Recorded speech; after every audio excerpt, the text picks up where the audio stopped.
wabarakatuh. Salam sejahtera dan salam Malaysia Madani. Setiap projek pembangunan yang dilaksanakan sama ada fizikal atau sistemik adalah sebahagian daripada pelaburan jangka panjang negara. Maka pembinaan ini mestilah dibina atas landasan integriti.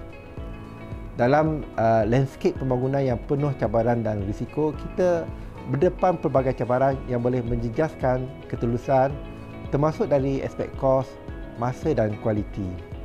Maka kita mesti sentiasa memperkukuh sistem pemantauan dan kawalan dalaman.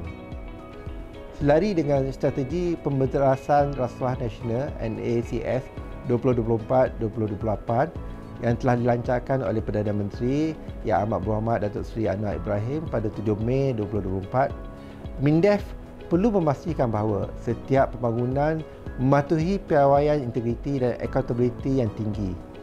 Hanya dengan cara ini, kita dapat memulihkan keyakinan rakyat serta mengekalkan kredibiliti kementerian dan kerajaan. Pengurusan setinggi MINDEF memberi komitmen penuh untuk menyokong hasrat pucuk pimpinan Kerajaan Madani untuk merealisasikan negara Malaysia yang bebas rasuah.